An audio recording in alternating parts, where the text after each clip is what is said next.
ನಮಸ್ತೆ, ಸರೋಜ ಶ್ರೀ ಶಿವಶಕ್ತಿ ಯೋಗ ಕೇಂದ್ರ, ಅತ್ತಿಗುಪ್ಪೆ, ಬೆಂಗಳೂರು. ಪ್ರೆಗ್ನೆನ್ಸಿ ಯೋಗದಲ್ಲಿ ಸಿಂಗಲ್ ಲೆಗ್ ಪದ್ಮಾಸನ ಹಾಕಿ ಮಾಡಿ ಬಲಗಾಲು ಪದ್ಮಾಸನ ಹಾಕಿ ಎಡಗೈಯಿಂದ ಹಿಡ್ಕೊಳ್ಳಿ. ಮಂಡಿ ಕೆಳಗಿಳಿಸ್ತಾ ಇರಿ. ಪೆಲ್ವಿಕ್ ಪಾಯಿಂಟ್ ಓಪನ್ ಆಗುತ್ತೆ. ಬಲಗೈ ಸ್ಟ್ರೆಚ್ ಮಾಡ್ಕೊಳ್ಳಿ. ಬಲಗೈ ಸ್ಟ್ರೆಚ್ ಆಗ್ತಾ ಇರಲಿ. ಅದೇ ಥರ ಎಡಗಾಲು ಸ್ಟ್ರೆಚ್ ಆಗ್ತಾ ಇರಲಿ. ಮಂಡಿ ಕೆಳಗಿಳಿತಾ ಇರುವಾಗ ಪೆಲ್ವಿಕ್ ಪಾಯಿಂಟು ಓಪನ್ ಆಗ್ತಾ ಇರುತ್ತೆ. ಮತ್ತು ಲೋವರ್ ಅಬ್ಡಮನ್ ಭಾಗ ಸ್ಟ್ರೆಚ್ ಆಗುತ್ತೆ. ಕೈ ಸ್ಟ್ರೆಚ್ ಮಾಡ್ತಿರೋದ್ರಿಂದ ಅಪ್ಪರ್ ಆರ್ಮ್, ಸೈಡ್ ರಿಬ್ಸ್ ಎಲ್ಲ ಸ್ಟ್ರೆಚ್ ಆಗ್ತಾ ಇರುತ್ತೆ. ಸ್ವಲ್ಪ ಹೊತ್ತಿರಬೇಕು, ಒಂದು 5-10 ಸೆಕೆಂಡ್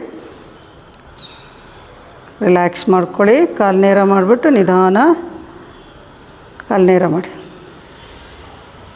ಎಡಗಾಲು ಫೋಲ್ಡ್ ಮಾಡಿ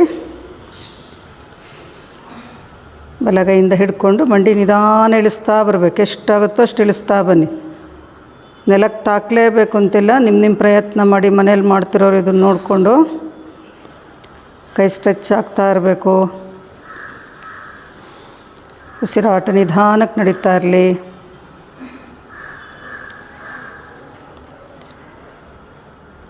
ಸಿಂಗಲ್ ಲೆಗ್ ಪದ್ಮಾಸನ. ರಿಲ್ಯಾಕ್ಸ್. ಕಾಲು ನೇರ ಮಾಡ್ಕೊಳ್ಳಿ. ಇದನ್ನು ಮನೇಲಿ ಮಾಡ್ತಿರೋರು ಇನ್ನೂ ಒಂದು ರೌಂಡ್ ಬೇಕಾದರೂ ಮಾಡ್ಕೊಳ್ಳಿ. ರಿಲ್ಯಾಕ್ಸ್ ಮಾಡ್ಕೊಳ್ಳಿ.